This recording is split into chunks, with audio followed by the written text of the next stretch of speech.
unmute yourself and just inform me. Okay. So let's start. Spotlight. Okay.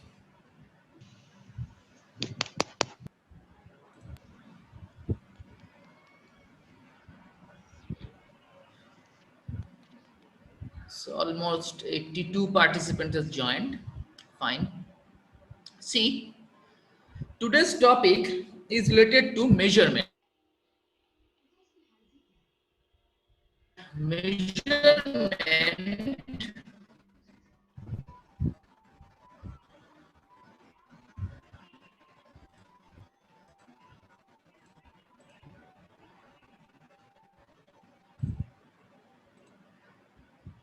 Okay.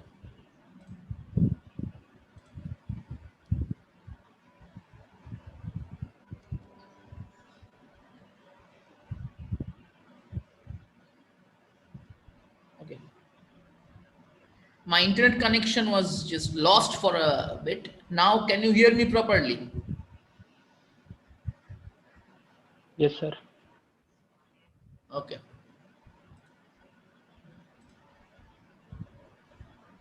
So, this is the Yes, sir. measurement we are trying to discuss today. But in this second year, first semester, a detailed course on measurement is there. So there is no point giving those details which will be discussed later in your second year first semester course. There is no point discussing those things. So we'll just I'll try to give you some basic idea or initial idea. Usually due to lack of time we omit them, but they are very important regarding the overall knowledge of what is measurement. Say, whenever you are trying to measure something, for example, if we talk about the electrical quantities, say you are trying to measure a current. So a current is flowing through and you are trying to measure the current. So how can you measure? You can measure it using, say, an ammeter. But you can measure it using an ammeter. But the thing is, how do you know that the ammeter, the reading of the ammeter is correct? We expect that those say ammeter, they are usually correctly made, properly made, and the technical term related to that is called the calibration. So if your ammeter is calibrated, then you will have the true reading of that. Probably in your first year electrical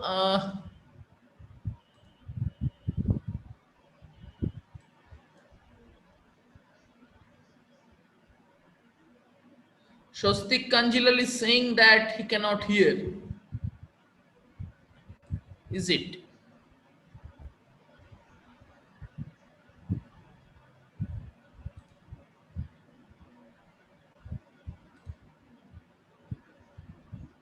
Okay, now it's okay, he's saying. Okay, okay, okay.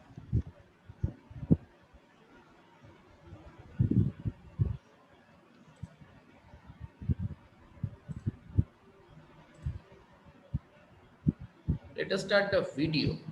Okay.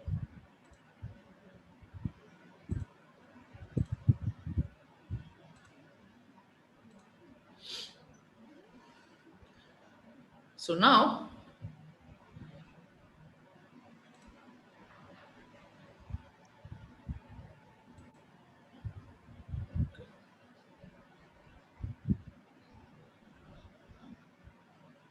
fine.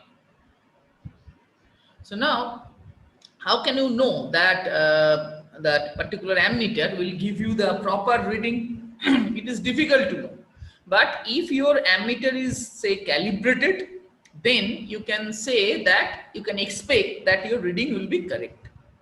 So now how to make that ammeter reading correct? That means, or simply asking that how to calibrate that ammeter. And that's why you must understand two terms. One is called the traceability. This term is called the traceability. and also the say the uncertainty. There are other terms you should know. I'll just discuss them also. But in your say 11-12 course, you have just taught about measurement and different types of errors, and you know that for example say 1 meter standard, there are SI system, and for 1 meter standard, what is 1 meter standard? That is one platinum iridium rod. It is given nowadays. The length standard is somewhat different, but okay, our old one, let us consider that. That means say we can have one very accurately made 1 meter scale, 1 meter rod, and comparing with that rod, we can say another object is of 1 meter length. So this is the way we can compare. And traceability means say international, there exists one international body. What is the structure of that measuring or measurement standard organizations? So this is the pyramid, and you can see, let us take one spotlight. Okay, here you can see this is the highest apex body. Apex body, we call it the international standard. For example, there initially it was ISO, okay, International Standardization Organization, okay, and that ISO standard, now there are so many different organizations for the standard, international standard, but we call them international standard. For example, the same organization that is responsible for giving us the calibration of ammeter, it is not the same for the food safety. Okay, so that is why initially it was the only one apex body. Now nowadays there are different, but the point is, the basic idea is there exists one international body that they actually prepared the international standard. ISO head office is at Geneva. Now under that, all different countries, they're the member of that international body, and that international body creates and maintains the international standards, and they actually, those standards, international standards, are then actually calibrated or compared to the national standards. For example, there exist national standards in India, there may be in other countries also, in America, England, wherever.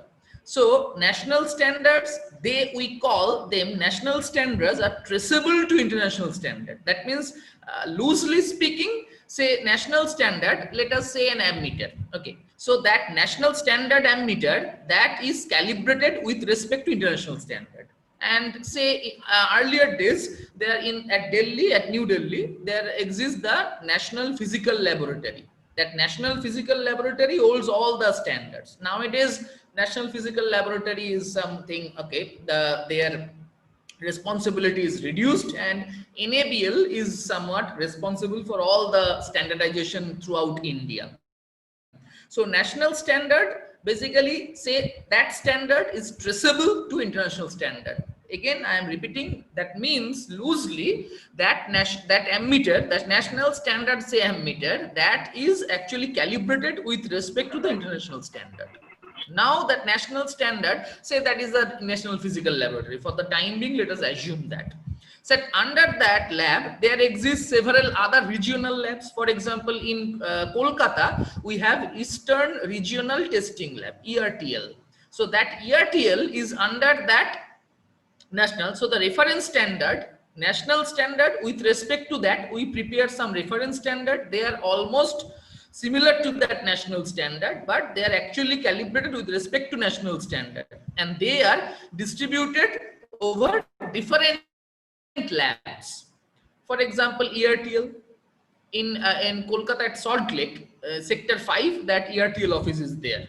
So reference standard is maintained there, and then again under that lab, they actually calibrate different different working standards. For example, in our lab also, we have different standards. I mean, some calibrated meters. So that calibration we usually perform under ERTL. So our ammeter, say this working standard, that is traceable to that reference standard, that is again traceable to national standard, that is again traceable to international standard. So the traceability is actually passing through different layers, and all the equipment calibrated in this way, they are actually, we call them traceable to the international standard with different grades of accuracy. How traceability we can represent that mathematical formula or the numerical values, that is different thing, but I am just trying to indicate the flow of that traceability.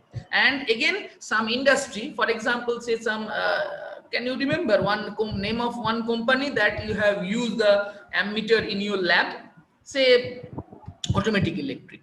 So Automatic Electric, they are also making some, yeah. they are also Este making, কোথায়?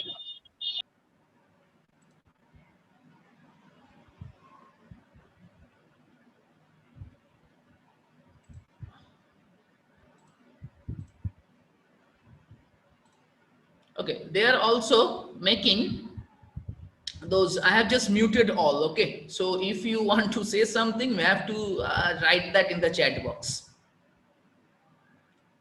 Okay, so now the thing is, say that in industry measurement, that means say that the meter manufacturer, say at Automatic Electric, they are making one ammeter. Then how do they know that their ammeter is very correct? They can approach that lab, for example, their instrument, that will be calibrated with the working standards, either, or they can also approach ERTL, that means the reference standard. Okay, usually industrial directly, they should not approach the national standard, the procedure, the law, that will not allow you, but there are possibilities are there. But the thing is, the basic idea is, for example, say the working standard, that means the working ammeter you are using in the lab, that has to be calibrated. Then only you know that your ammeter is correct. How to do that? You have that industrial measurement or the laboratory, or say some practical measurement, that will be calibrated in some lab or with respect to some working standard. Working standard is calibrated with respect to some reference standard. Reference standard means they are actually kept in some, say, labs which are under the, say, purview of the national labs. Okay, so for example, regional labs. In fact, nowadays, as the organizational structure changes, our lab, that means our university lab, can also go under the national standard directly. Okay, but usually if we think in this way, it will be easier for you to understand. So the working ammeter, that will be calibrated with respect to working standard. Working standard will be calibrated with respect to, say, the reference standard. For example, say ERTL lab, regional labs. Then that those references in ERTL, they will be calibrated with respect to national standard in, say, National Physical Laboratory. There they are holding some standards. They will calibrate those standards, and those national standards, they are calibrated with respect to international standard. So what is the actual, in a nutshell, the measurement traceability? That is the property, that means that is the property of a measurement result, whereby the result can be related to a reference. If you cannot compare your result with some reference, you do not know whether that is correct or not. So can be related to a reference through a documented unbroken chain. Unbroken chain means that industrial measurement, dash is traceable to working standard, that standard is traceable to reference, that is national standard, and finally that is international standard. So whenever you are calibrated one ammeter, even in your, say, lab or in practical industry, then you are actually calibrating that with respect to some international standard, and that is called the traceability. Unbroken change of calibrations, each contributing to the measurement uncertainty. That is very common thing. Measurement uncertainty means, now you think about the errors. For example, say this, the first instrument, that is the international standard, say that is the 100% accurate. Then the national standard, if you compare that, there will be some fractional error, say for example, say that is 0.1%. Then again, that reference standard with respect to this, that will have some error. So once you go and downward, your uncertainty, or you can say the error, increases. Why? Because you are just calibrating more and more number of times with different instruments. So that is why your uncertainty increases bottom line. That means if you are having the national standard, then your uncertainty is very less. Then if you are talking about reference standard, uncertainty is slightly higher. There, slightly higher, and again the maximum uncertainty will be there. But you have to calibrate that in such a way, or you have to manufacture the meter or the instrument in such a way that your uncertainty or the error is within the acceptable limit. That is the catch. So now you should know different terms. These terms are very important in from the point of view of your interview. Okay, so these terms are, say, accuracy, error, trueness, bias, precision, repeatability, reproducibility, and uncertainty. Okay, there are many terms. Usually students, they use them synonymously, but they are not actually same. So that is why these terms you should keep in your mind.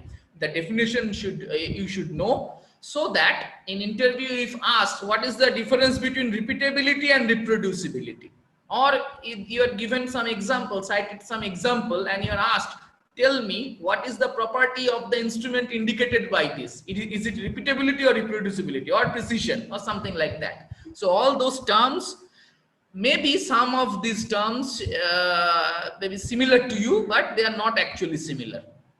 First, the accuracy. That is very common term. Accuracy means the closeness of the your measured value and the actual one. And usually accuracy, if you measure once, then you have accuracy for that measurement. If you measure the same thing for 10 times, for example, say you are measuring the same current. Usually in your 11-12 lab, probably you have just performed the experiment of finding out density. So it is not like that you measured density only once. You measured density thrice and you took the average of that. So average density, that means you are measuring not only once, so many times. So accuracy is usually indicated for each measurement. For example, if you measure 10 times, there will be 10 accuracies for each measurement. Okay. Error, that is, we can say the inverse of that accuracy. That means error is the difference. That means the closeness is the accuracy, how close it is, but maybe you can say they are more or less same, in the sense, if you know accuracy, you can understand what is the error, you can find out what is the error, or vice versa. That means if you know error, you can find out what is the accuracy. But error means it is the difference between true value and your measured value. And this term, I am just highlighting this term, it is called measurand. Measurand means the quantity being measured. These are the terms usually we use. That is why you should know these terms. Okay. Trueness. Trueness, I told you, trueness is similar to accuracy, but accuracy is for the individual reading. And if you take the average of 10 readings, I told you that if you measure 10 times, then your accuracy will be 10. 10 accuracies for each measurement you will find. Now trueness means if you measure 10 times and take the average of that. Say you have measured the current 10 times and take the average of that. We just assume that your average reading is, or your reading is, say, average of those 10 readings. So what is the trueness? Trueness will be the closeness of that average value with the actual value. So trueness is similar to accuracy, but trueness is, you can say, the average of that accuracy. Okay, just like that. And bias means the difference between that. So bias is basically similar to error, only for a large number of measurements. That means if you just take that 10 readings, the average of 10 readings is your reading that you will take, and the difference with that true value and your average reading is the bias. If you take only one reading, then we call the difference as error. But if we take that for that average of 10 readings, then we call them bias. Okay. And precision. Usually precision and accuracy, they are misunderstood. Precision and accuracy, they are not same. Precision is the closeness of agreement for different measurements under same conditions. For example, you are say measuring a current 5 ampere. Now 5 ampere current, your ammeter may not be able to show you exact 5 ampere. Say it is a 5.1. Now precision means, say that your accuracy means 5.1 and 5, the difference is your error. Okay. And it is that difference will give you the accuracy. You can say the percentage error or accuracy in terms of percentage.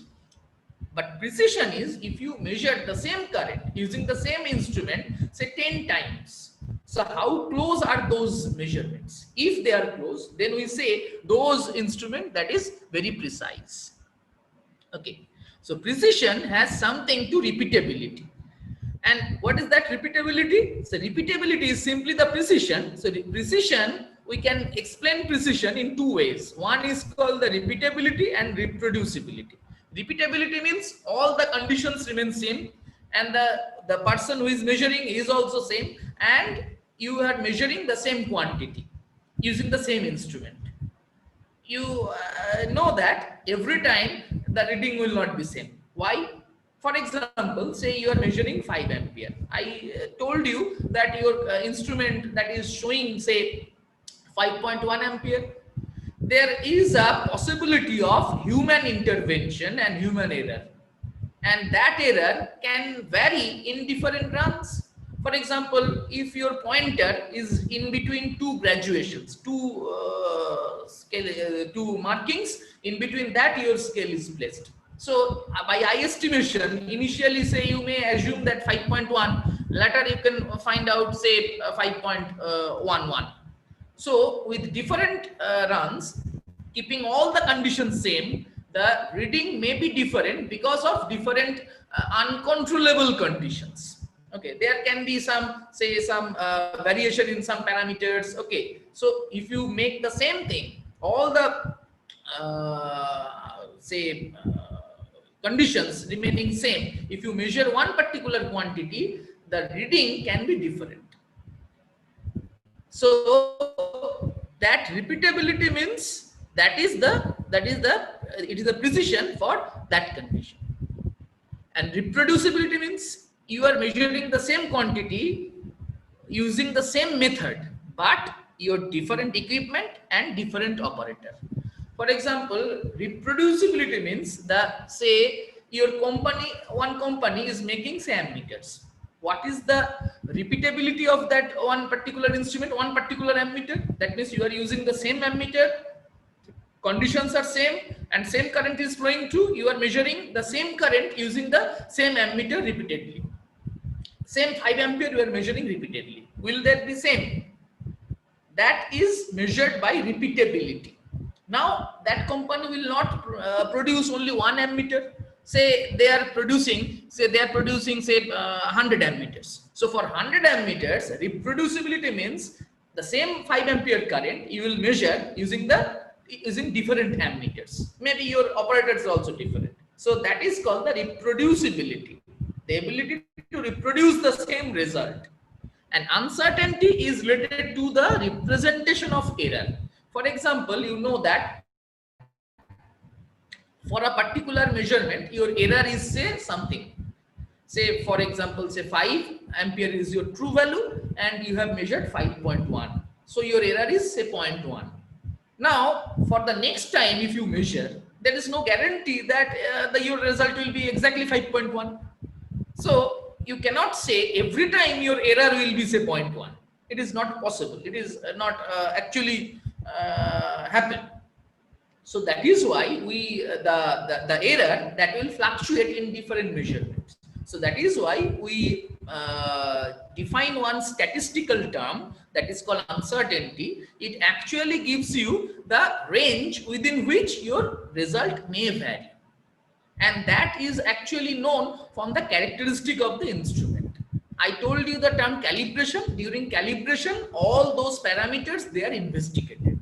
They will, after calibration, the calibration report will say you whether the ammeter is accurate, how much it is accurate, and what is the uncertainty range. That means if it is saying that your current is 5.1, within which bound the actual value should lie.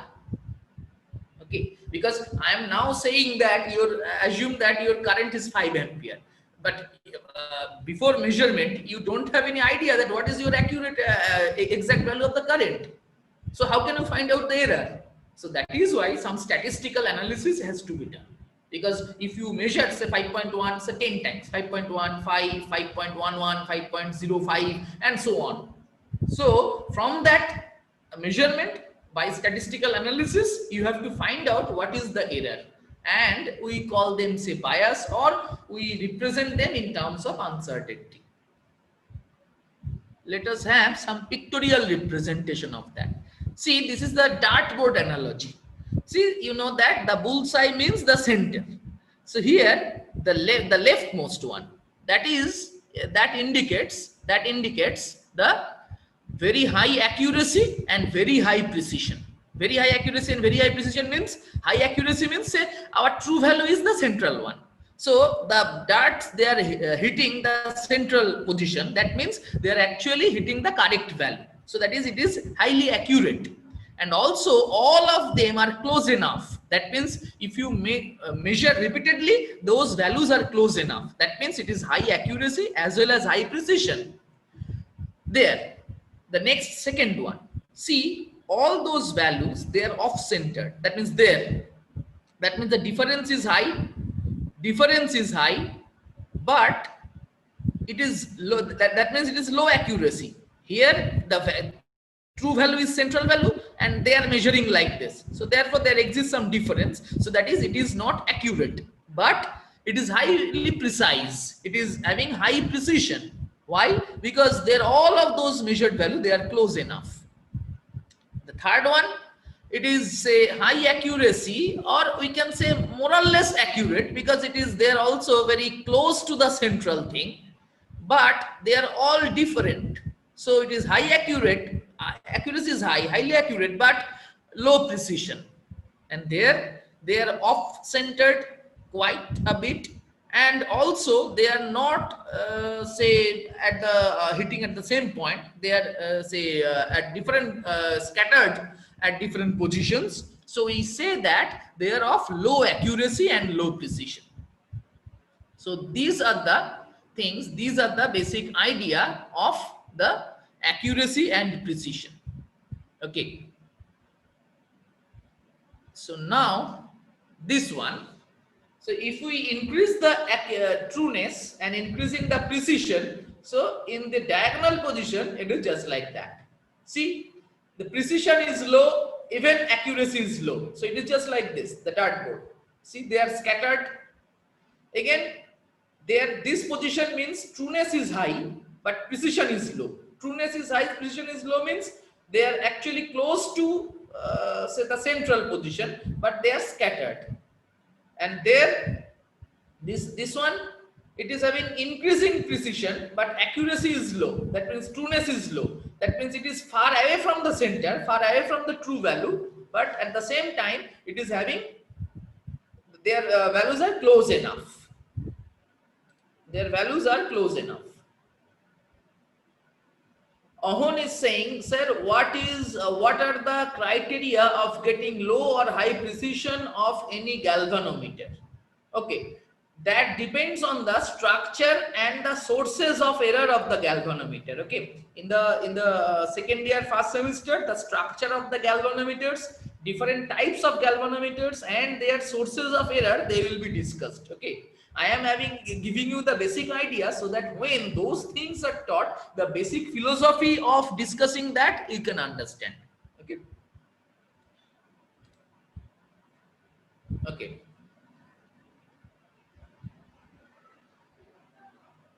So now, so there the bias is high, but the thing is they are highly precise. And this one is the best choice. That means high value of accuracy and high precision. So that means those values are close to the central bullseye, and also they are actually we can say the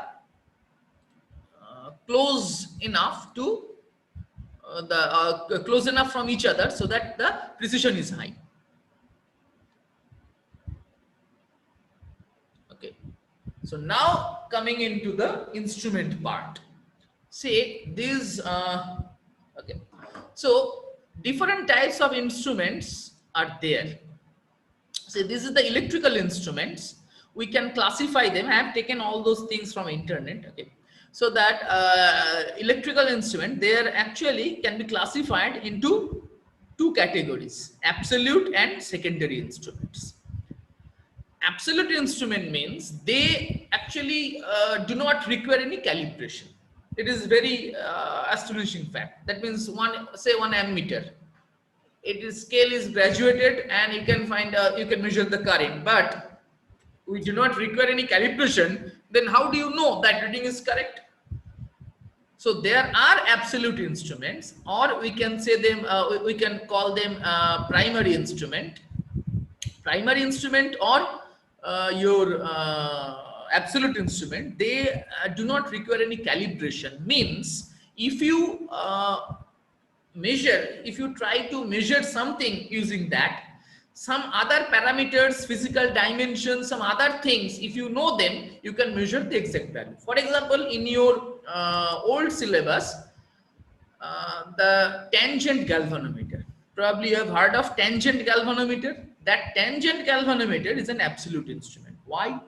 Because say how that galvanometer measures the current. Tangent galvanometer, it actually measures the deflection of the say one magnetic needle.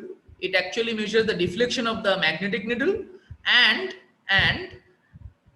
that magnetic needle, that deflection, tangent of that deflection, and the Earth's horizontal component of Earth's magnetic field, and coil diameter, coil radius, say coil number of turns, etc. Those parameters are that constitute the meter constant. So your current I, you will be proportional to say tangent of theta.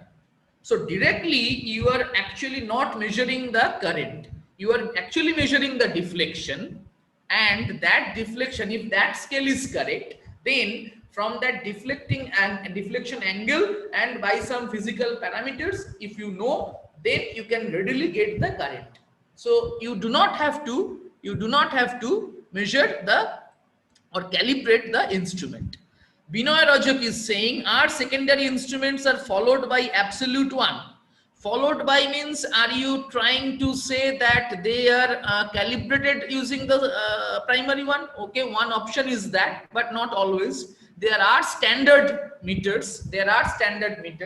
And they can be the secondary instrument. They can be calibrated in terms of the standard meters. That standard meters may not be always a absolute instrument. May not be. Okay, and but maybe absolute one. Okay, may or may not be. So now, so that is absolute instrument. And secondary instrument, they apparently you may feel that they operate on the same principle. For example, one deflecting type ammeter, the usual ammeter you use. So how do you measure the current? In the scale, it is written 0 ampere, 1 ampere, 2 ampere, 3 ampere, and the pointer, that is, you just locate the position of the pointer and you can measure the current. But how do you know that the current, when it is 1 ampere, the pointer will just be stationary there? That requires the calibration. Even if you know those say parameters of the dimension of the other parameters of the instrument properly, then also you can find out by using the governing equation, you can find out the value of current. But that is not always possible to exactly know the value of the other things. That is why we require calibration. If you know exactly every bit and piece of that particular instrument very accurately, then all the instruments, we can say they are absolute. But that is not possible for all of the cases, because it is not possible. So that if you are just making one coil, the number of turns, it is very difficult to make the number of turns integral or exact the value of the number of turns or the exact diameter. Okay, because the wires have thicknesses and other things. So that is why whatever your governing equation, there will be some deviation from that governing equation because of the practical limitations. So that is why, because you know that, for example, you know from your Biot-Savart law what is the magnetic field at the center of a current carrying coil. But if you are placing one magnet at the center, what is the guarantee that the entire thing that will that will have only at the central position? That means the magnetic needle should be one point then.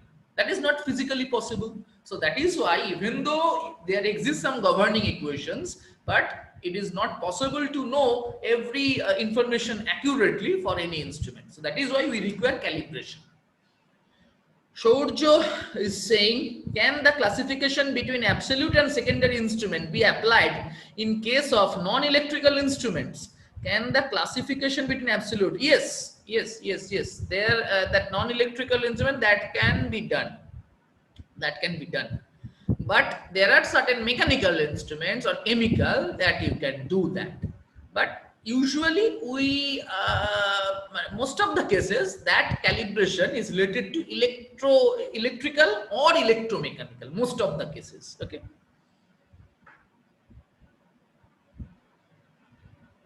Yes, simple ruler can be called an absolute instrument. Yes, but the thing is there all other scales, then all the ruler, that should be one absolute instrument. So there is no point of classifying them in terms of absolute and secondary. Okay. Where the this classification has some meaning, then usually we should apply them. Otherwise, for that one simple ruler, that is not required actually. Pushpal is saying, what was the name of the instrument with respect to which the secondary instrument is calibrated? Okay, that is called the standard instrument. I told you, I have just shown you one this pyramid, traceability pyramid.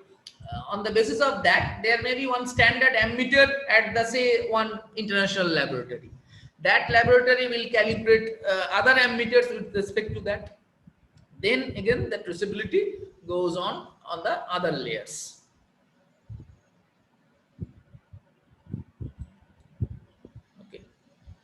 So the secondary instruments, they can be classified as analog and digital. Digital instruments, they are not okay for the time being. After digital signal processing, you just learn, then you can just know what is a digital instrument. We'll discuss later on in the second semester probably.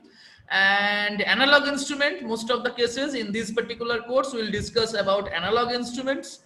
And they are deflecting type and null deflection. Null deflection means, for example, one galvanometer is also null deflection. You have heard of what should I say? Okay, I just distracted by my daughter. Okay, a bit. Okay. Now the thing is, one null deflection you have heard in Wheatstone bridge. In Wheatstone bridge, how do you find out the unknown resistance, the value of unknown resistance? The method is to you just balance the bridge.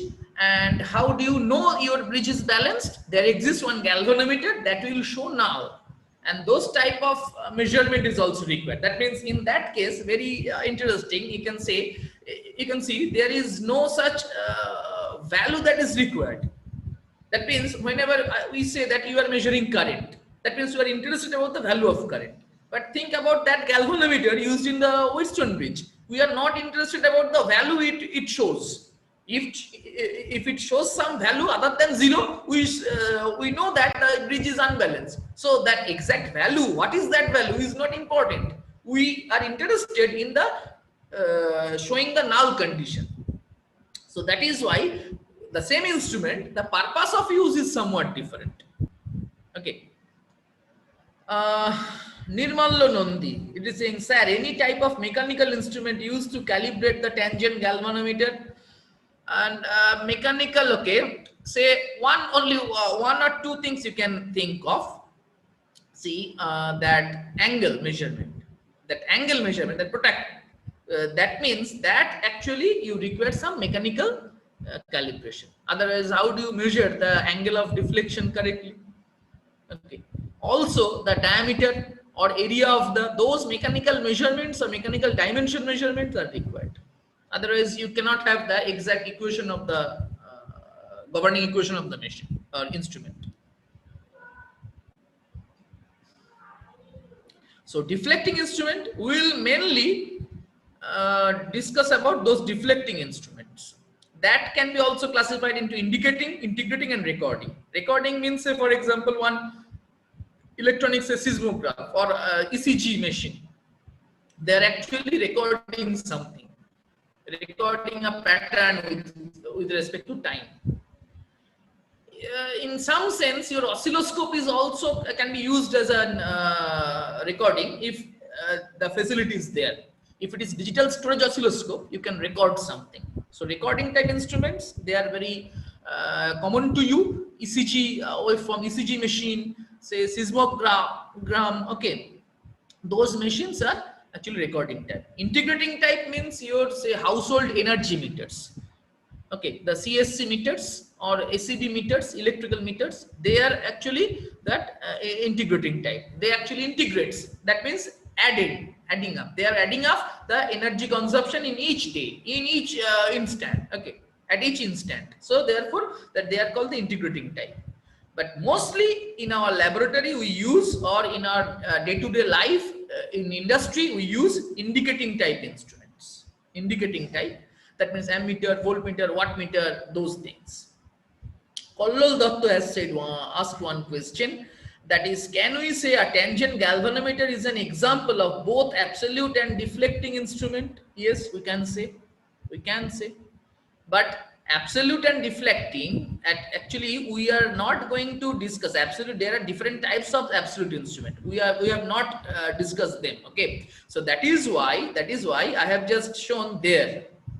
That means secondary. So some classification under secondary, they are also valid for absolute, but we are not interested in construction of the absolute instrument. That is why we are usually interested in the secondary type instrument. Why? Because of the traceability. That is the traceability or the calibration facility is there. Then we do not require always the absolute instrument to calibrate the other instruments. Okay. That is why I have not shown the classifications of absolute instrument. That is not required. Okay. So there. So now you can see that indicating type instrument that can be classified into three categories again. One is called moving coil, moving iron, and induction type. Moving coil is PMMC. That means your old that D'Arsonval galvanometer. Probably you have heard of this name, D'Arsonval galvanometer, that was discussed in your 11-12 course. Okay, physics course. That is a D'Arsonval galvanometer. That galvanometer we call them as the PMMC. PMMC is the abbreviation of permanent magnet moving coil instrument. Another is called the dynamometer type. The actual name is electrodynamometer. I'll just explain the name, why it is termed like electrodynamometer. I'll explain. And second one is moving iron. Moving iron means your coil is fixed, one iron piece will move.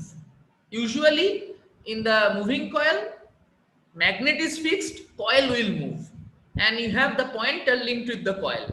So moving coil means magnet fixed, coil will move. Moving iron means a coil is fixed, some iron piece that will move.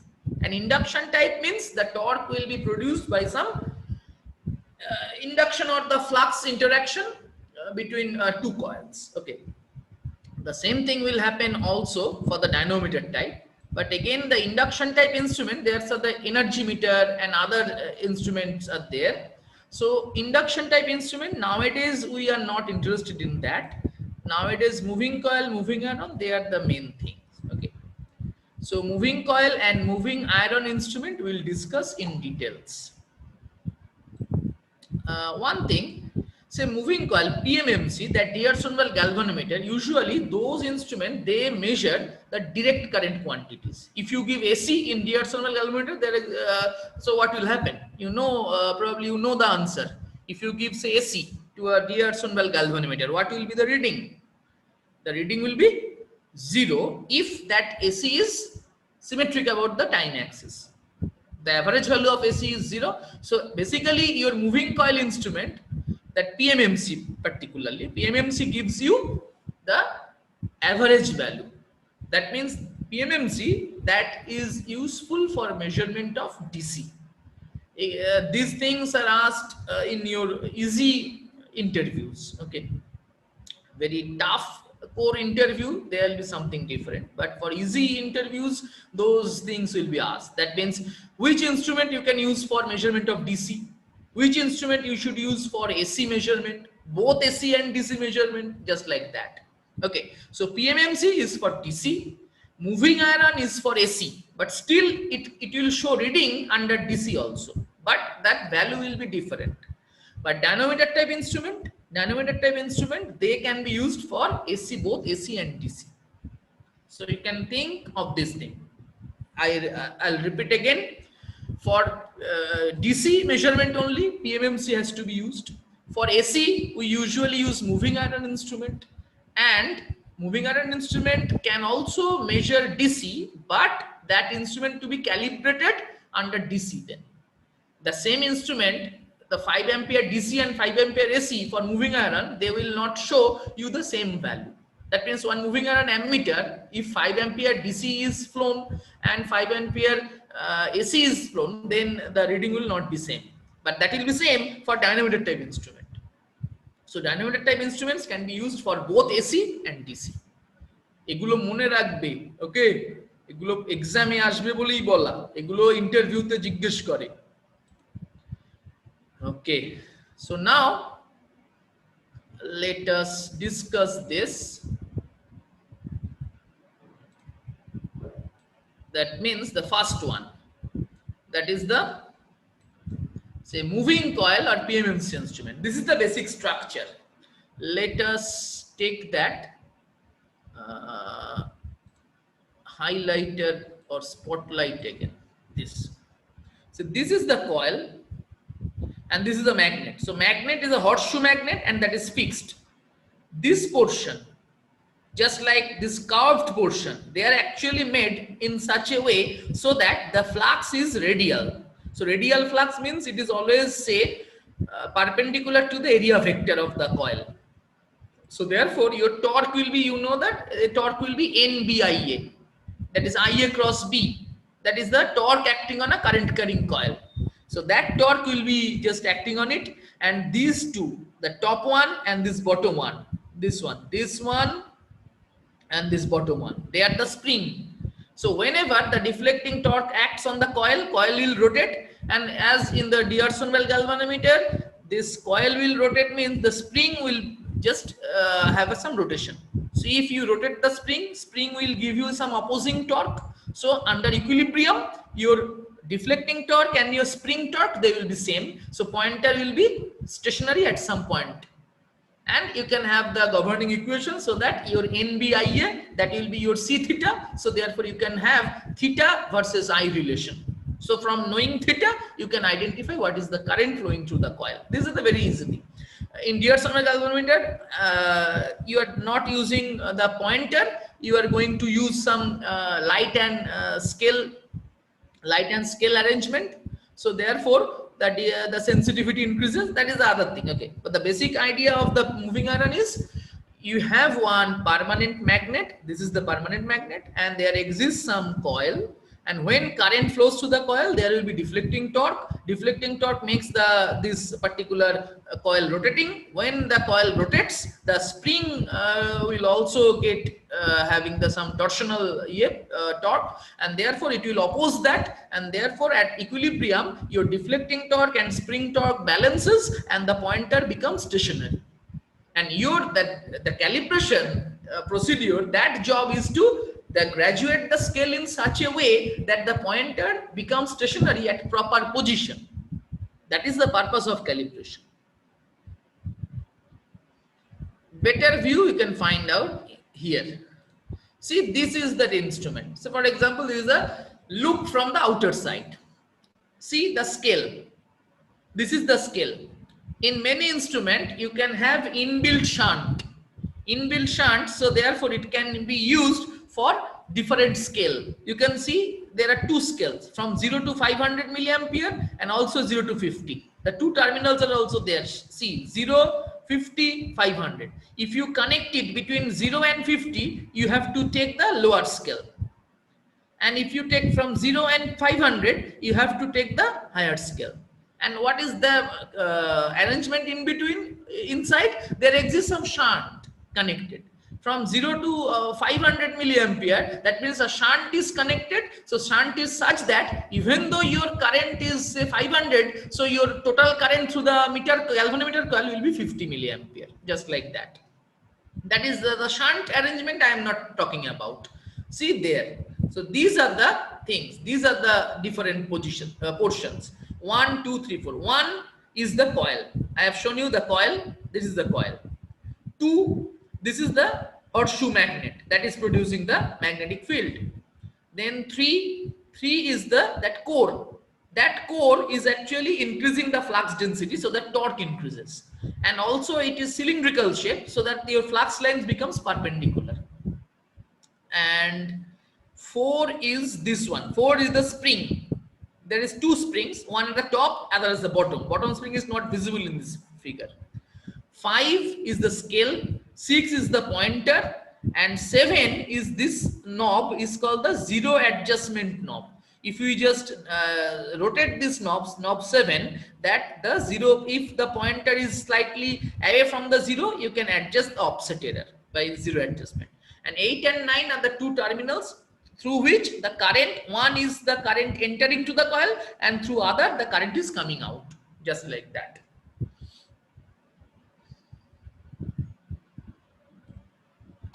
Okay.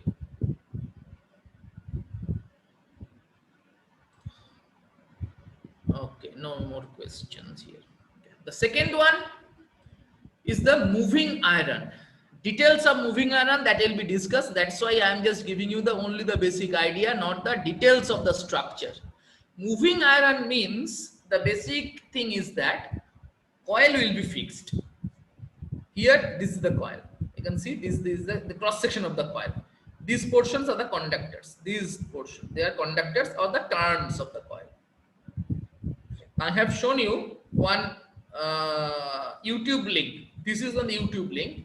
You can see that video, this YouTube link, that video will give you some inside picture of the moving iron instrument. Okay. This is the schematic representation of that. This is the pointer, and this portion, this oval shaped thing, that is a metal or iron piece. So what happens is that whenever current flows to the coil, that particular coil will produce some magnetic field, and that particular iron piece will be attracted by this magnetic field. And by that attraction, what happens? That vein will move towards the magnetic field, and the pointer attached to the vein, that will move. And the governing equation will show you that the deflection will be proportional to the square of the current. Okay, the deflection will be proportional to the square of the current. So your scale will be slightly non-linear. There are ways to make that scale linear that will be discussed later. Right now I am not discussing that, but you can see the scale is not a perfectly linear one. It is a non-linear scale, because current earlier in moving coil PMMC instrument, it was I proportional to theta, but here the deflecting torque or the angle of deflection will be proportional to I square. So it is not a linear one. See, I have just shown you that moving iron instrument that can be classified into two categories. One is called the attraction type, other is called the repulsion type. That earlier one, that is the attraction type, this is on the repulsion type. Repulsion type means this one, the two veins are there, one repels other. So that is why it is the basic principle is same. Basic principle, what is that? When current flows through, coil is fixed, coil will produce some magnetic field, and that magnetic field will attract or repel some magnetic or iron piece. The pointer will be attached to the iron piece, so there will be some deflection. Okay, some reading will be obtained. Again, the same spring control is there. And the electrodynamometer type means because of some electrical interaction, some mechanical movement will be produced. That is very important here. Some general idea you must have, because that is one of the important things, not the dynamometer type instrument. The basic idea of interaction. That means if two flux interacts, what will be the result? See, there are two coils. In fact, there are three coils. Two coils, they are same basically, and this one is the central one. Now what happens if current flows through all these coils? So all of them, they will produce some magnetic field. So those magnetic field, they will interact and some deflecting torque will be produced. This we have to understand clearly. That means why, if two flux, they will interact, then what does it mean first, and why there will be some torque. First, the interaction of two flux means flux will be produced by some coils, and if two fluxes interact, then it means those two coils, they are linked, magnetically coupled. That means there exists some mutual coupling between them. One flux links the other and the vice versa. That means the term that the two fluxes, they interact. Now what will be the result of that? We will discuss. So, but now let us see. Probably you have heard of the term wattmeter. Wattmeters are basically these dynamometer type instruments. See, these are the structure. This is one coil, the square one, this is one coil. Pointer is connected to that, and there are other two coils. So basic structure is for dynamometer type instrument is, say there are fixed coils, two sets of fixed coils. These larger coils, they are fixed coils, and this one, the pointer attached to it, that is the moving coil. So one set of coils, that is the fixed coil, and another coil is the moving coil. These are the thing. And if these two coils, say this coil, that will produce some flux, this square coil, moving coil, that will produce some flux, and by interaction of those two flux, some deflecting torque will be produced. And because of the deflecting torque, this particular moving coil, that will try to rotate, and the pointer will also rotate. And what is the purpose? Purpose is we have to find out the relation between the current and the deflecting torque. This is the schematic. So this is two coils. These two coils are same. This left one and this one, they are the two fixed coils, and one is called the moving coil, and the pointer is connected to the moving coil. What will happen whenever the current flows? These two fixed coil will produce some flux. The moving coil will produce some flux. Those two flux, moving coil and fixed coil fluxes, they will interact, and they will produce some torque. And in wattmeter, this fixed coil, they are actually the current coil. Why? Can you say why the fixed coils are current coils? Because of the fact that fixed coil means they will not move. So we can place thicker wire there, because moving system, we cannot make them heavy. Then your system becomes not very reliable. Heavy system, if it tries to move, then there are different types of frictional force, etc. that will be very difficult to remove. So our moving system should be very light. So the coil placed on the moving coil should be very light, very thin. Thin coil means it is unable to carry high amount of current, because high amount of current, that will create a very large amount of heat, because thin wire means resistance is high. High resistance means I square R heating will be high if you try to force high current through the thin coils. These are the things that you should know, because during your course, all those details, it is very difficult to tell you. Now we have got some time, that's why we are discussing like that. That means why those moving system, that should be made of very thin wires. In interviews, in viva voces, these type of questions are asked. For example, say you are given two coils. You are asked that, okay, tell me which one is the moving system coil and which one is the fixed system coil. Then by seeing the wear gauge, that is thickness of the wear, you have to identify which one should be the fixed one. Thicker will be the fixed one. Okay, just like that. In terms of your DC machines also, which winding is for the armature and which one for the field, just like that. আমি একটু চা খেলে নিশ্চয়ই তোমরা আপত্তি করবে না? Okay, so now this is one, the schematic of the wattmeter. See, this is the schematic of wattmeter. The two coils, they are the control spring. Sorry, they are the, say, fixed coils, and this the square coil, that is the moving coil, and this is the control spring, just like that. So your voltage coil is the moving coil. Voltage coil, because voltage coil current is very small, voltage coil resistance is very high, so voltage coil current in wattmeter is very small, so it is just like that. Details of the wattmeters that will be discussed. I am just giving you the overview. Now the mathematics part. See what is there. The torque equation. So deflecting torque is a TD. We represent that deflecting torque as TD. Now, if you are using control instrument, spring instrument, then your control torque will be, your TC will be equal to K into theta. That means proportional to theta. K is your spring constant, torsional constant. And then total energy stored in the magnetic field, that is known to you, but you have to remember that. So what is that? Energy E is half Li square. Say there are two coils, say one fixed and one moving. Sir, in DC machine you said one for armature and one for the field winding. Okay, field winding. Field winding means that winding that produces a magnetic field for the machine. I told you, we just say they are the electrical machines, but they are actually magnetic machines. Why? This is the reason. This is a very basic thing. That means if two fluxes interact, why there will be some torque? Why? That is the reason.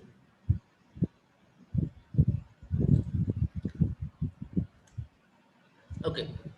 So now, if you have some fixed or some moving coil, if you make all the system fixed, there won't be any possibility of this derivation will be not true. Why? Because we are just discussing, that means one will be fixed and other portion that can move. So there are two coils, two sets of coils, that there one is fixed and another is moving. So if there is no such moving system, then this derivation will fail. We are discussing, whenever talking about the deflecting torque, that means we assume that there is a possibility of some movement, of some rotation.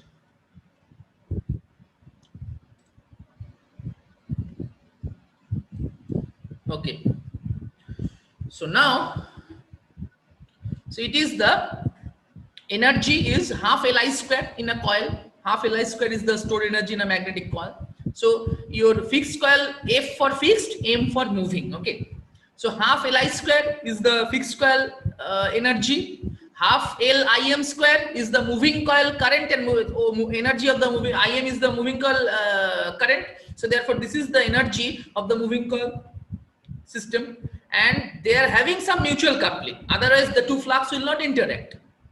So therefore, If Im into M. Probably this energy equation is known to you. If it is known to you, please say yes in the chat box. If not, say no. But this should be known to you. These are the very known thing. Is it known to you? That means energy E is half Li square plus half L. Someone is saying it is no. Okay. Don't worry. For this type of discussion, let us have energy. Okay. Okay. You know that these first two terms. I know that you should know these first two terms. The problematic term is the third one.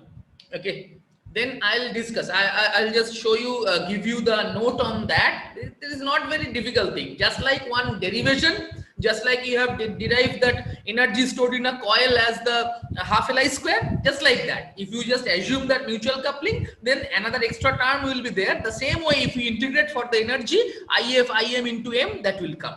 I'll show you the derivation. Okay, but also you can find out in Google also. I'll show you the derivation. You just please contact SR sir. I'll just give you this this PPT. Okay, and along with that, I'll just give you the derivation of this equation. That means if you have one only a single coil, no mutual coupling, it will be half Li square only. If you have two coils, only no mutual coupling, then half L1 I1 square plus half L2 I2 square. If two coils with mutual coupling, your energy will be like this: half L1 I1 square plus half L2 I2 square plus I1 I2 into M. M is the mutual coupling. Okay, for the time being, assume that this is the energy. Now, if you have torque T and one system rotates by an angle d theta, so what is the incremental energy required? Torque into d theta. You know that for rotating system, work done is torque into d theta. That is the torque. That is the work done. So therefore, if your work done is T into d theta, that will be your change in energy. Because where from the torque will be generated? Because from energy balance, that mechanical work will be extracted from the electrical energy. So therefore, this is the electrical energy, and Td into d theta will be dE. So basically, deflecting torque is your dE d theta. For example, in your linear version, you know from your physics course that if your internal energy is U, so what is the force? It will be derivative of U, that is minus du dx is the force. The same thing, the magnitude, I have just omitted the minus sign. It is not required here because we are trying to find out the magnitude of the torque. So therefore, your torque is basically dE d theta. Because what is that? Because E is the energy. Here, linear force will not be developed. Couple will be there. So net force will be 0. So the change in internal energy will be attributed because of the torque. So it is the Td into d theta is dE. So Td is basically dE d theta. Just like your work energy principle equation. That means change in your internal energy with respect to x, derivative of that is Td.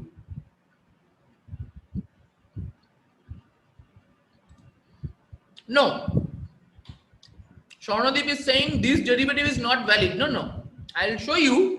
Those currents are not constant. What does it mean? I'll just explaining. It is valid also for AC. Why it is valid? I'm explaining. Just listen to it. See here,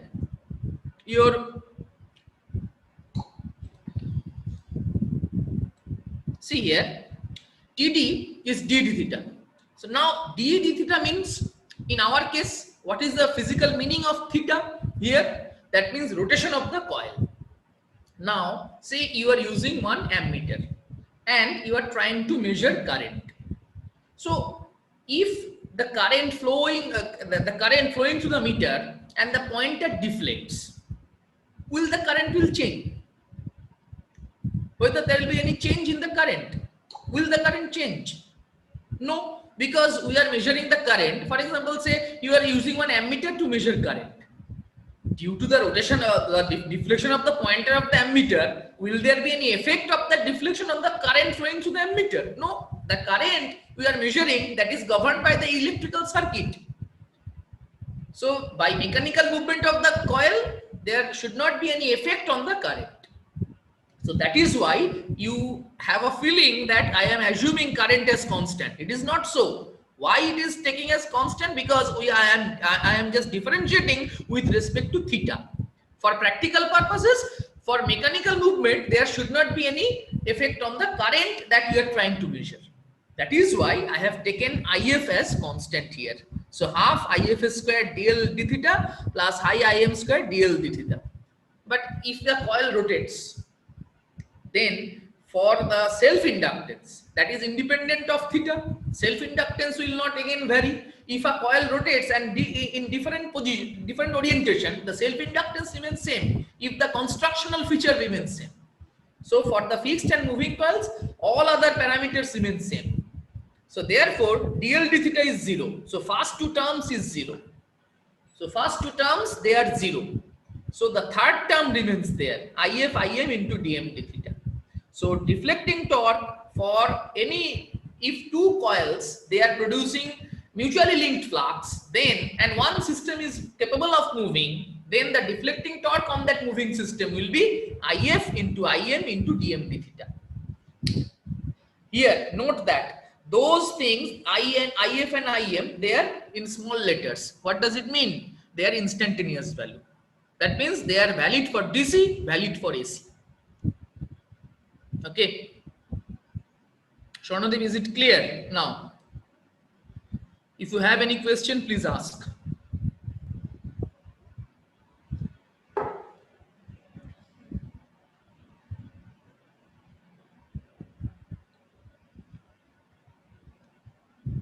Okay. So now there's a deflecting torque. So if you have, let's say IF is IMF sin omega t and IAM say for AC. So IMM, that is the peak value for fixed coil current, and this is the sin omega t minus phi. These are two currents. Now the instantaneous deflecting torque will be IF into IM, these two current product of the two currents into dm d theta. So what is the average deflecting torque? Because this torque will be very fast, because usually our electrical quantities, they are having 50 Hz frequency more higher than that. So 50 Hz means that is very high for a moving system, 50 Hz frequency. So therefore here the average deflecting torque is the torque that will be governing torque. So TD is dm d theta, integration of this. Probably you know this term.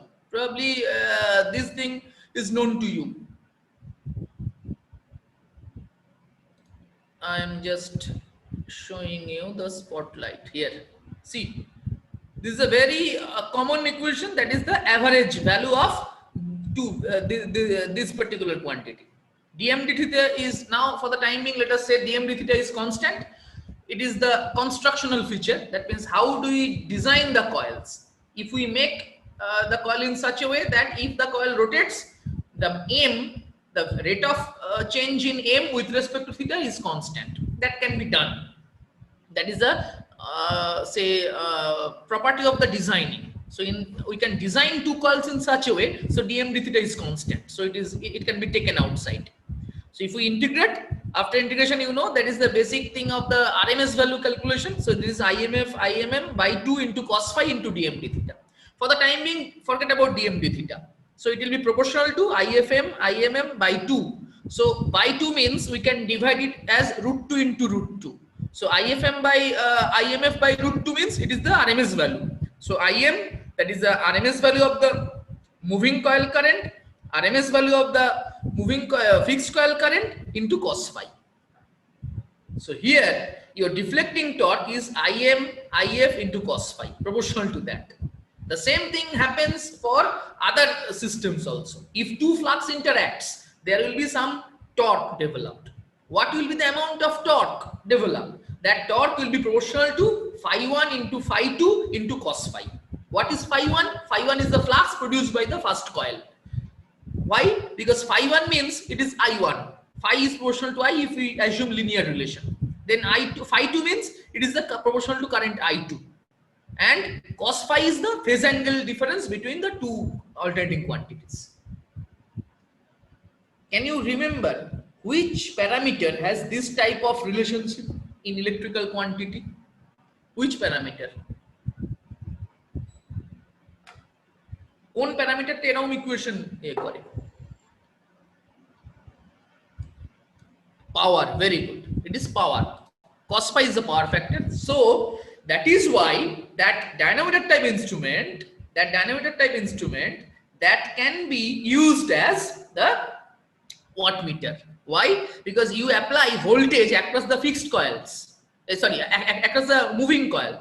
Across the moving coil, you apply the voltage. The current of the load that will be flown through the fixed coil. So what will be the voltage that will be this moving coil current, moving coil resistance is very high. So the coil can be taken as resistive one. So the current will be in phase with voltage for the moving coil, because voltage you are applying across moving coil. That coil resistance is very high. So voltage and current for resistive circuit, they are in the same phase. So what will happen? Your current will be same phase of the voltage. So flux, if the coil is linear one, characteristic linear one, because they are all air core coil, so the characteristic will be linear one. So the coil is linear one. So what will happen? This flux that will be proportional to the in the same phase with that of the voltage, and the current flux will be proportional to the current. So therefore, the two flux which are interacting, then they are having a phase difference of load power factor. I mean angle of load power factor. So that is why the deflecting torque will be proportional to the power. IF into IM, IF fixed coil IF is the load current. Moving coil current is proportional to the voltage. So therefore your IF into IM into cos phi will be proportional to the power. So in that way, this circuit is measuring the this dynamo instrument can measure the power. Nirmalla Nandi said in the last expression, theta depends on the derivative of theta. Last expression, theta depends on the derivative of theta. Theta, no. Actually, what it may depend, it will depend, but the thing is, we have to design that in such a way that your dm d theta is constant. Okay, your dm d theta is constant. এই রিজওয়ান আহমেদ শেখ, তুমি কি শুয়ে আছো না বসে আছো না কিভাবে আছো বলো তো? ভিডিও অফ করে অদ্ভুত ভাবে রয়েছে। Anyway, so theta is this one. Any other question? Okay. So this is the key thing. That means if two fluxes interact, then there can be a deflecting torque, and that torque will be proportional to the phi 1 into phi 2, that is RMS value of the flux, into the cos phi. This is the very key thing that I have derived. Okay. One more thing. So as we have just learned it, tell me this one, a question. There is a quiz. So what current is, say 5 plus 2 sine 100 pi t ampere. This is the current. Now this current is fed to a PMMC instrument. That means I'd say D'Arsonval galvanometer. So what is the reading? What will be the reading? কত reading হবে বলতে পারবে? What will be the reading? If IT is 5 plus 2 sine 100 pi t ampere, what will be the reading? D'Arsonval galvanometer, that actually gives you the average value. So average value of this, average value of sinusoidal quantity is 0. So yes, all of you have given the correct. Shostik, Binoy, Oritro, Tomodip. Okay, 5 ampere. Okay. Now the same thing. This current is fed to a moving iron instrument. What will be the reading? A moving iron instrument. What will be the reading? Shostik Kanjilal is saying 2. No.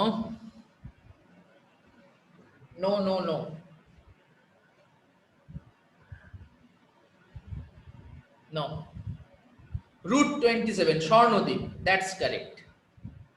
Root 27 will be the answer. Why? Because it will show you the RMS value, proportional to I squared. So average value will be the RMS value. Okay, so that value will be the RMS value of this current. So your moving iron instrument shows the RMS value of the current. So it will be 5, that RMS value will be 5. So 5 square plus 2 square by 2 root of that. So 2 square by 2 is 2. 5 square is 25. So 25 plus 2 is 27. Root of that is root 27. So your reading will be root 27 amperes. So moving iron and dynamometer type ammeters, voltmeter, they actually give you the RMS values. Okay, they are actually calibrated in terms of the RMS values. And for wattmeter, it is not the RMS value. Power is not the, it is the average power. Okay. Debargo, it is not 6.14. 5 plus root 2, not in that way. Okay. Actually, that RMS value is that you have to equate the amount of heat generated. So therefore, it will be that 5 square plus that 2 square by 2 whole root of that. Okay. Now this one. Now this one. See, usually when we measure something, these things, they will be not discussed in textbooks. That's why I'm saying this. Okay, as we are having some time. So this is the, say you are measuring something. If you are using one oscilloscope, you can have the waveform. Say you have measured this type of waveform, the left one. Probably you can see. You can say have this one. Say this one. You can see this is the oscillation, but there are some noise, some unwanted signal, some this type of, say abrupt oscillations are there. Now there are circuits that can remove low frequency and high frequency.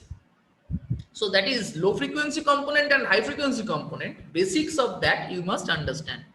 See, there are filters. Filter means there are electrical circuit that can eliminate high frequency or low frequency. That will be discussed in second year course. But for the time being, I am just trying to say that what is the physical significance of that low frequency and high frequency component.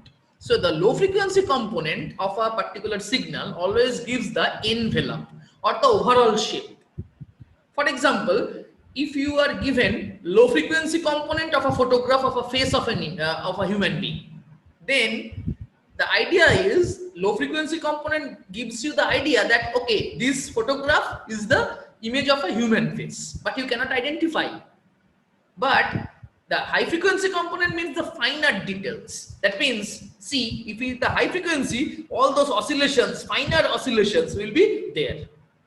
So low frequency means the overall nature of the signal. High frequency means the finer details. That means if you are to identify the person from a photograph, you require the finer details also. That means low frequency component means the overall shape of the image or overall shape of the face of the or any object. That is the low frequency component. For signal, that is the overall nature of the signal. And high frequency means is finer details. Okay, these are the things. And our human brain, for visual system, that operates, that behaves in a very fishy way. That means our human brain, it actually, visual system actually averages the system. For example, if you are looking an image far away, so what it does is actually averages different points of the image. So you have an average image. That means if you are an image, say image of a face of a person, it is shown from far away, very long distance, say 100 meters away. So your brain will average different portions. Then you can say, okay, this image is an image of a human being, but you cannot identify that. If it is closer, then human brain identify the finer details, the positions of eye, nose, mouth, etc., etc. Then you can identify whose image is this. One thing, there are other things, not only all those instruments and others. See, now tell me, whose image is this?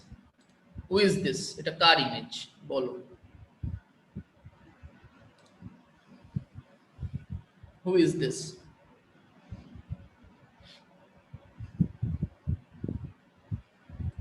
It is Einstein. Very good. Okay. Now,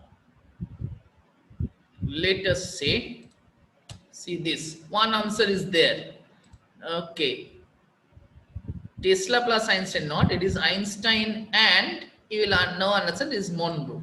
Nirmal Nondia state. Now you can see, if we just make that image very small, can you see it now? It is very small now, but still, if you can see it, still, okay. Monziralam, yes, it is written in that. Okay, I'll just going to explain that. So it is, even if you just understand it earlier from the link, that doesn't make that particular thing unimportant here. So here it is, the two images, Einstein and Monroe, they are merged together. But how? That means, okay, this image was used in image processing workshop. Yes. Yes, that was that. It was my presentation lecture. Yes, probably my student just showed it to you. Who has taken that image processing workshop? Shaptorshi.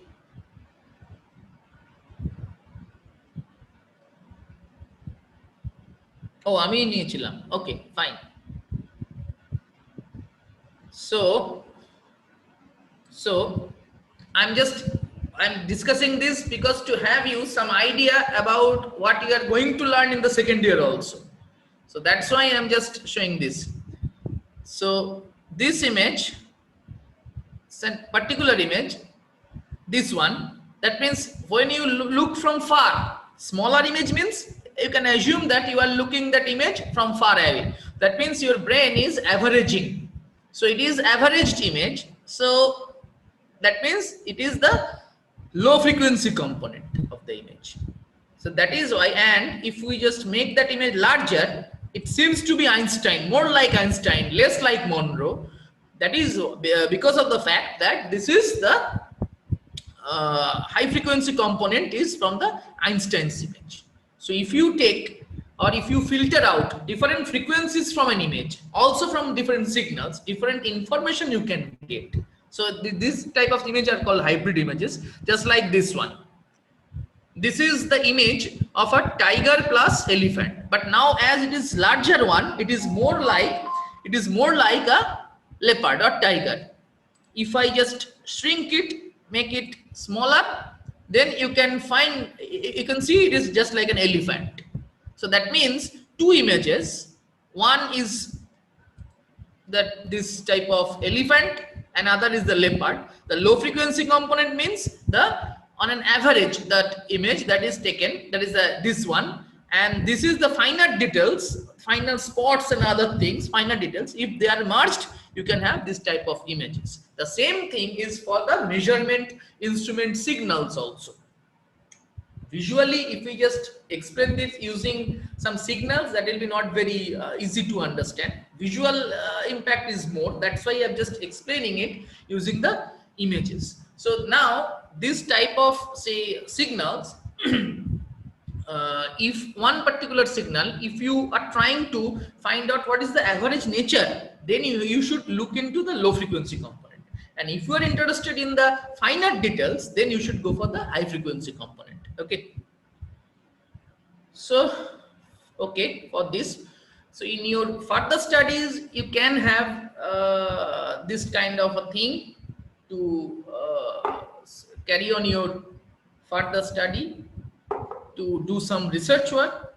It is not a good time to start or think about your research at the first year, but if you think of doing some research, then it is not possible. You just get up one fine morning and you just start doing your research. It is not possible. So just making building that tempo or temperament of that particular research work. So I am just showing these things. But for the course, as far as your basic electrical engineering course is concerned, these things are not really required. And first year or second year is too early to start any research. But if you have the motivation, then you can start learning or studying in that way, so that you can start doing very good research later on. Because Jadavpur University students, they should be, say, all of the students should not do research. Some of the students, they will be very good, exceptional professional, top at their level. Some of them should go for good managers. In different companies, they should be very good executives. Some should be in academics, in IITs, in IISc, all of there. They are Jadavpur University students, are faculty members, they are good researchers, even abroad. So all of this thing aspect of the curriculum should be there. That means some should be a very good professional. They should know very well the basic all of you should know. They should be more on the practical aspect, doing some field experts on, or some practical implementation or practical application of your knowledge in professional field. Some will go for the MBA and other things, and they will be the managers, and some of them they will stick to the research or academics. Okay, so for all there should be something in the course, and who are every student has some different motivations for different lines. So whatever may be your motivation, you just think in that way. অনেকে চায় গান বাজনা করবো পরে, okay, anything fine, you can do that. অনেকে চায় যে ফিজিক্সে চলে যাবো, থিওরিটিক্যাল কিছুতে আর কি রিসার্চে চলে যাবো, you can do that, but the motivation should be there. You should not be demotivated that you should not do anything. Okay, so if you have any question you can ask.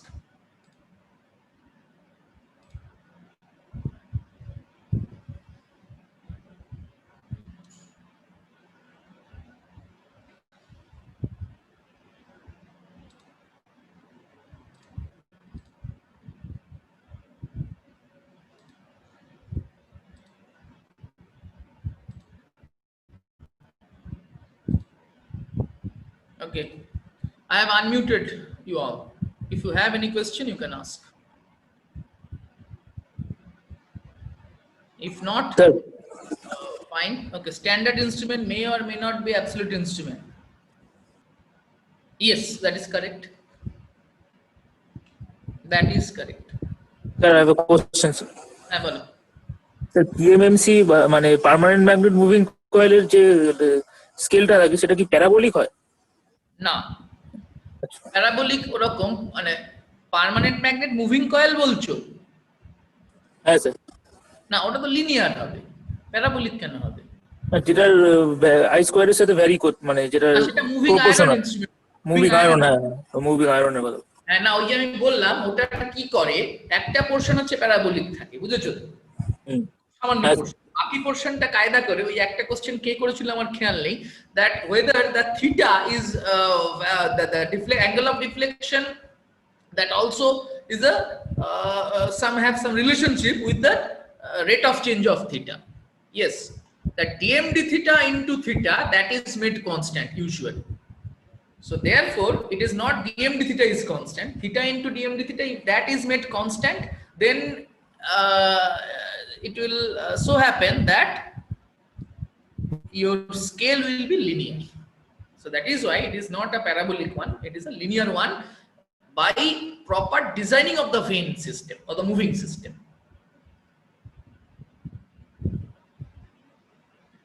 Aurithro is astonishhed.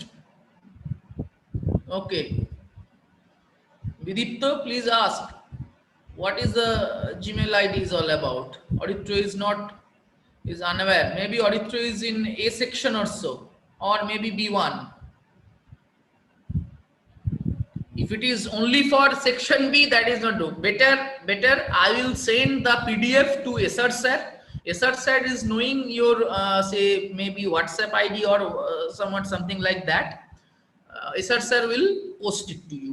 Okay, I am just sending this PDF to SR sir. Okay, so thank you. Sir, according to the recent news from UGC, will our second semester is conducted? I do not know. This is the course offered by IEEE. Okay, IEEE has nothing to do with UGC, nothing to do with Jadavpur University or so. You should ask HOD. You can ask your first year coordinators. Okay, university can say. But I am not here representing the university. This course is organized from IEEE. Okay. Thank you. Thank you. I am ending the meeting.